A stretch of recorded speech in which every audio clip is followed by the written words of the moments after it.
결국 침체될 뻔한 시장에 구원 투수가 등장했습니다. CES에서 엔비디아가 큰 한방을 좀 날려줬는데요.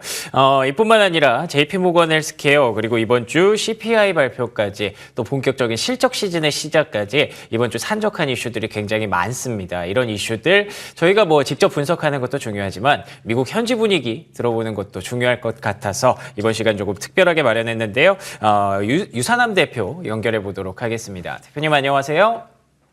네, 안녕하십니까. 네, 반갑습니다. 제가 설명드린 대로 CES 기대감은 좀 있었는데 사실 시장을 이렇게 뒤흔들까지는 생각을 못했거든요. 그런데 엔비디아가 아주 큰 안타를 하나 날려줬습니다. 근데 사실 이거 이전까지만 놓고 보면 매크로도 좀 불안했고 여러 가지로 시장이 좀 불투명해 보였는데 최근의 시장들 대표님께서는 어떻게 보고 계셨습니까?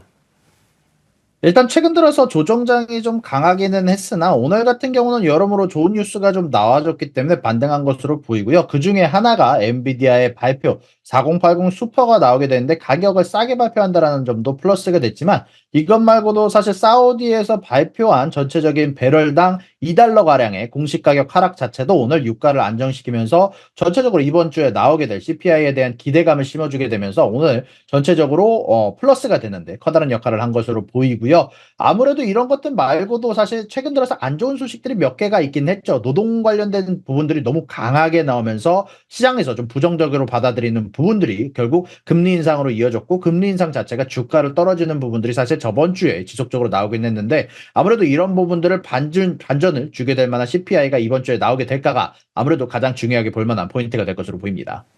좋습니다. 결국에는 돌고 돌아서 금리인 것 같아요. 최근에 연초에 사실 시장이 좀 주춤했던 이유도 금리가 상승하면서 결국 시장이 좀 빠졌었고 간밤에도 다시 돌아서 생각해보면 금리가 3.9%까지 하락하면서 또 시장이 올라온 거기 때문에 이 금리를 움직이는 그런 요소들을 계속 우리는 챙겨볼 수밖에 없을 것 같습니다. 그래서 말씀하신 게 방금도 CPI 얘기를 좀 해주셨는데 그게 이제 내일인가요? 11일에 발표가 되게 됩니다. 과연 현지에서는 최근에 물가 상황 좀 어떻게 보고 계신지 그게 좀 궁금하네요. 네, 제가 개인적으로 조사를 해서 제 유튜브 쪽에는 올리기는 했는데요. 사실 최근 들어서 전체적으로 하락세가 굉장히 많이 나오고 있습니다. 물론 서비스 관련된 하락세가 나오고 있는 건 아닌데 최근 들어서 에너지 가격이라든지 가솔린 가격, 난방유, 전기, 천연가스 관련해서 소비자 가격 자체가 하락하는 경우가 굉장히 많았거든요. 물론 이거 제가 개인적으로 조사한 바지만 공식 발표가 아니라 그런 부분들 플러스에다가 최근 들어서 고기 가격이라든지 곡물 가격의 하락도 눈에 띄는 부분들이 있었기 때문에 사실 CPI 가격들 전체적으로 이제 헤드라인 CPI가 내려갈 것이다. 생각보다 많이 낮게 나올 것이다라는 예상이 굉장히 많은 상황이고요. 코어 CPI 자체도 중고차 가격이 현재 카구루스 기준으로 하락했다라고 얘기가 언급이 되고 있기도 하고요. 그리고 주거비가 레드핀이라는 어떻게 보면은 가장 미국에 있는 사람들이 렌트를 구하는데 가장 많이 쓰는 웹사이트 중 하나가 이제 부동산 관련해서 가장 많이 쓰는 웹사이트 중 하나가 3개월 내내 렌트비가 하락했다라는 기사를 내기도 했습니다. 결론적으로 주거비가 결국 연준의 OER 조사 방식 때문에 여전히 상승하고 있긴 하지만 우리가 받아보는 소비자 가격의 렌트비는 사실 좀 내려가고 있다는 소식이 좀 전달이 된 거거든요. 그러다 보니까 이번에 나올 CPI와 코어 CPI가 상대적으로 많이 내려간 모습을 보여줄 거다라는 예상이 많은 상황이고요. 물론 시장의 예상치는 약간 높은 상황입니다. 현재 원래 시장의 예상치가 0.3에 0.2였는데 헤드라인 0.3에 코어 CPI가 0.2였는데 제가 조사를 할 때만 하더라도 방금 전에 나온 데이터들이 나오게 되면서 0.2에 0.2로 소폭 하락한 상황이고요. 현재 이런 부분들 관련해서 현재 클리브랜드 연준에서 발표하는 CPI는 0.3에 0.2로 소폭 시장의 예상치보다는 조금 높은 상황인데 제가 생각했을 때는 이 범위보다 조금 아래에서 나오게 될 가능성이 개인적으로는 높다라고 보고 있는 상황이긴 합니다. 물가의 하락폭이 사실 둔화된 거는 맞잖아요. 그래서 최근 들어서 물가가 혹은 상승할 수도 있다. 금리가 이제 또 발작할 수도 있다. 이런 얘기들이 조금씩 나오기 시작했는데, 유산남 대표님 말씀에 따르면, 그리고 조사하신 바에 따르면, 물가의 하락은 조금 더 지속적으로 이어질 가능성이 높다고 하시니까 마음이 한결 놓입니다. 이에 따라서 시장의 반응은 또 어떨지, 조금 더 지켜봐야 될 것 같고요. 자, 그리고 저희가 서두에서 말씀드렸다시피 보다시피 CES가 굉장히 결정적인 역할을 해줄 정도로 이벤트에 대한 전략도 좀 중요할 것 같아요. CES뿐만 아니라 JP모건 헬스케어도 개막을 한 것으로 알고 있는데 이런 포인트들, 이슈들은 미국 현지 분위기가 좀 어떤가요? 일단 JP모건 헬스케어 컨퍼런스로 인해서 최근 들어서 제약주의 움직임이 굉장히 좋았거든요. 그러다 보니까 너무나 선반영된다는 부분들이 좀 있다 보니까 실질적으로 당일 오늘 JP모건 헬스케어 컨퍼런스가 개막한 당일에는 오늘 주가 움직임이 좀 좋지 않은 모습을 보여주고 있고요. 반대로 CES 같은 경우는 정확히 말하면 내일부터 라스베가스에서 개막을 하게 되는데 그런 부분들에 앞서서 이 엔비디아의 발표와 포함해서 추가적으로 AI 관련된 소식들이 나올 거다라는 기대감이 굉장히 많이 보이고 있습니다. 결국 그러다 보니까 이런 쪽으로 현재 AI나 뭐 아니면 반도체 섹터로 관심이 쏠리고 있는 거는 맞는 것 같고요. 제약 바이오 쪽은 실질적으로 어느 정도 선반영이 됐었기 때문에 지금보다 더 상승폭을 유지할 수 있을지는 추가적으로 나오는 소식을 보고 나서 봐야 될 것 같습니다. 실질적으로 오늘 같은 경우는 가장 중요한 날 당일이다 보니까 이제 바이 더 루머 셀 더 뉴스라고 하죠. 뉴스의 파라라가 조금 나온 것 같기는 하거든요. 이제 그래서 바이오 쪽은 조금 더 이제는 조금 뭐 횡보 혹은 하락할 가능성이 조금 더 높다라고 개인적으로 생각하고 있긴 합니다. 알겠습니다. 연초에 시장에 조정이 나오는 동안 바이오 그러니까 제약주 뭐 일라이릴리라든지 노보노디스크라든지 사상 최고가 경신하는 흐름이 좀 있었거든요. 이것이 오히려 세로뉴스가 좀 될 수도 있다라는 관점 주셨고요. 반대로 AI가 다시 올라오기 시작했기 때문에 이 흐름을 계속 치고받고 받아주면서 시장의 분위기를 계속 어찌됐든 긍정적인 쪽으로 끌고 가기를 한번 기대해 보도록 하겠습니다. 그리고 다음 질문은요. 제가 유산함 대표님 나오신다고 해서 조금 더 특별하게 좀 뭔가 질문 드리고 싶었던 걸 생각을 해봤는데 이 올해가 사실 미국 대선이 열리는 해잖아요. 이제 공화당에서 코커스도 시작이 되고 이게 가장 궁금합니다. 트럼프 전 대통령의 현재 그 미국 현지의 분위기는 또 어떤지 그리고 바이든 대통령과 트럼프 전 대통령이 붙었을 때 정말 지금 현재 트럼프 전 대통령이 앞서간다라는 그런 여론이 많은지 이 부분이 가장 좀 궁금하더라고요. 일단 제가 이런 부분들 관련해서 여론조사에서 가장 애용하는 웹사이트가 있는데 이게 프리딕트잇이라고 해서 이게 간단하게 정리하면은 어떤 대통령이 당선될지 제가 도박을 거는 사이트입니다. 제가 하는 건 아닌데요. 주식을 사듯이 그 사람의 주식을 살 수 있는 웹사이트입니다. 근데 여기에서 저번에 사실상 도널드 트럼프가 모든 조사에서 힐러리 클린턴한테 질 거라고 예상을 했을 때 도널드 트럼프가 당선될 거라고 예상했던 웹사이트 중 하나거든요. 근데 실질적으로 이런 데에서 나오는 결과를 봤을 때 도널드 트럼프가 사실 3%가량 조 바이든을 앞서가는 모습들이 나오고 있습니다.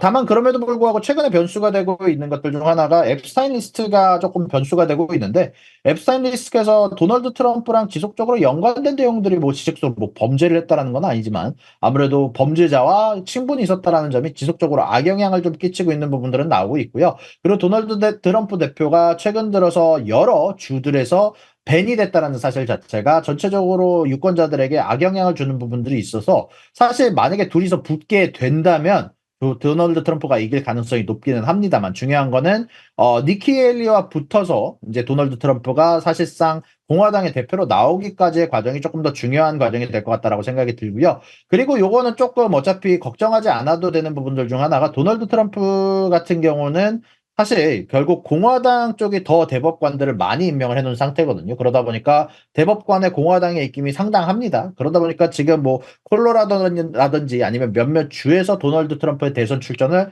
막고 있는데 투표를 못하게 후보를 못 나오게 하고 있는데 아마 대법관까지 가게 되면 결국 통과가 될 거다라고 생각이 좀 들기도 하고요. 다만 이 니키 헬리라는 대선 후보가 사실 조 바이든하고 붙었을 때 조금 더 새로운 인물로 평가가 되게 되면서 사실 이 둘 사이에서의 대전에서는 조금 더 승리 확률이 높다라고 얘기가 많이 나오고 있거든요. 반대로 도널드 트럼프 같은 경우는 조 바이든하고 격차가 좀 있기는 하지만 사실 니키 헤일리와 조 바이든 사이의 격차보다는 좀 적은 확률로 이길 수 있다라고 많이 평가가 되다 보니까 사실 이 셋이서 조금 물고 물리는 관계가 나오고 있다라고 할 수 있고요. 다만 그럼에도 불구하고 도널드 트럼프가 니키 헤일리보다 훨씬 더 압도적인 지지율을 가지고 있기 때문에 개인적으로 생각할 때는 만약에 지금 상태로 별 이상 없이 무난하게 흘러가게 된다면 도널드 트럼프가 당선된 가능성이 훨씬 더 높아 보이긴 합니다만 아직까지 대선까지는 정말 많은 시간이 남아있고 그 간 안에서 과연 도널드 트럼프 관련해서 어떤 뉴스가 나오게 될지가 조금 더 커다란 변수가 되지 않을까라고 생각이 좀 듭니다. 그렇군요. 트럼프 전 대통령이 공화당의 대선 후보가 아직 된 게 아니기 때문에 코커스도 봐야 되고요. 굉장히 길게 시간을 좀 가져가야 됩니다만 지금 현재 시점에서 두 사람이 붙었을 때의 지지율은 트럼프 전 대통령이 확실히 조금 더 앞서가고 있는 걸로 확인이 되고 있습니다. 이런 흐름들을 저희가 계속 봐야죠. 그래야 또 주식시장에 활용할 수가 있고 저희가 보유한 포트폴리오에 대응을 할 수가 있으니까 뭐 앞으로도 계속 좀 지켜보도록 하겠고요. 그때그때 유산남 대표님께서 좀 도움을 주시면 대단히 고마울 것 같다라는 생각이 좀 듭니다. 자, 그리고 또 이번 주말부터 본격적인 실적 시즌이 시작이 되는 걸로 알고 있습니다. 대표적으로 금융주 그리고 또 항공주 이런 쪽에서 실적이 나오게 될 텐데 일단은 뭐 기대 반 걱정 반 이런 분위기로 좀 가고 있는 것 같아요. 현재 분위기는 어떤 상황인가요? 네, 일단 항공주 같은 경우는 오늘 좀 중요한 소식이 하나가 나왔죠. 보잉에서 안 그래도 737 맥스가 두 번 사고가 있어가지고 조금 주용이 리스트에 올라 있었는데 사실 1월 5일 날 아예 문 하나가 통째로 비행 중에 날아가게 되면서 전체적으로 아예 판매가 운항이 중단이 되기도 했었고요. 그러다 보니까 비행주 관련해서는 전체적으로 악재가 존재하는 상황이다. 항공주사에서는 악재가 존재하는 상황이다라고 얘기를 해드릴 수 있을 것 같고요. 그리고 이번 주 같은 경우는 대형 금융주들의 어닝이 나오게 되는 날이거든요. 오늘만 해도 제프리스의 어닝이 나오고요. 그리고 금요일 날은 뭐 많은 분들이 아시는 JP모건, 뱅크오브아메리카, 블랙록, 웰스파고, 시티은행, BNY, 멜로 같은 기업들의 어닝 발표가 있을 텐데요. 개인적으로 생각했을 때 BNY 멜론이 조금 걱정이 되기는 합니다. 최근 들어서 유망했던 이제 상업용 부동산 회사가 파산하게 되면서 BNY 멜론에 빚진 50밀리언 달러 가량을 이제 갚지 못할 거다라는 뉴스가 떴는데 과연 이런 부분들을 어닝에서 대답을 해줄 수 있을지, 만약 그런 부분들이 언제 반영이 되게 될지 같은 경우가 추가적인 악재로 작용할 수 있다라고 생각이 좀 들게 되고요. 다만 그럼에도 불구하고 이제 대형은행주들은 저는 개인적으로 문제가 아니다라고 생각합니다. 좀 더 걱정이 되는 건 소형은행주들, 그리고 아마 다다음 주쯤에 발표를 하는 어닝들이 되지 않을까라고 생각이 들고요. 결국 대형은행주들은 최근 들어서 지속적으로 예금주들이 늘어난다든지 아니면 예금자들이 늘어나는 경우가 좀 있었거든요. 이제 그러다 보니까 대형은행들이 추가적으로 뭐 유동성 부족을 보여줄 것 같지는 않은데, 아까 말씀드렸다시피 소형은행주들은요, 사실 오늘 나온 재미난 뉴스가 있습니다. 첫 번째로는 크레딧 활용량이라고 하죠. 신용가 활용량이 전적적으로 늘어나게 되면서 유동성이 시장에 부족해져 가고 있다는 뉴스가 떴습니다. 사실 월가의 예상치를 아주 가볍게 뛰어넘었거든요. 이제 블룸버그 기준으로 가장 높았던 예상치보다 훨씬 더 높은 수치가 나오기도 했고 28빌리언 달러 정도가 나왔는데 월가의 컨센서스 중심 자체는 에버리지는 8빌리언 달러였거든요. 거의 한 4배 가까운 수치가 나온 거 보니까 아무래도 지속적으로 이 유동성 부족에 대한 우려가 존재하는 상황이고요. 그리고 영래포가 거의 어마어마하게 떨어졌습니다. 그러다 보니까 닉 티메러스 기자가 언급하기를 대차대조 표축수를 이제는 조금 더 천천히 가져가야 될 타이밍인 것 같다라는 기사를 띄우기도 했었거든요. 그러다 보니까 여러분들이 생각하는 것처럼 그냥 만만하게 연착륙이다. 옐런 재무장관이 금요일 날 언급한 것처럼 우리 연착륙 이미 달성했다. 이런 상황은 아닌 것 같고요. 지속적으로 조금 유동성 상황을 모니터링하면서 여러분들이 투자하시면 좋은 결과 얻으실 수 있을 거라고 생각이 좀 되게 됩니다. 알겠습니다. 뭐 금융주가 전체 시장을 대변하는 것은 아니지만 어찌됐든 지금 말씀하신 것처럼 금융 환경 자체가 많이 개선되고 있는 건 사실이거든요. 시중금리도 떨어지고 있고요. 기준금리 인하에 대한 기대감도 높아지고 있기 때문에 중소형 은행주도 어쩌면 좀 빛을 볼 수도 있을 것 같다는 생각이 듭니다. 경기 연착륙과 금융 환경의 개선 동시에 이루어지면 우리가 꿈꾸는 골디락스까지 천천히 조금씩 진행할 수가 있겠죠. 금융주와 항공주의 실적 발표 분위기 한번 체크해 보도록 하겠습니다. 지금까지 유산남 대표와 함께 얘기 나눠봤습니다. 오늘도 좋은 말씀 고맙습니다. 수고하셨습니다.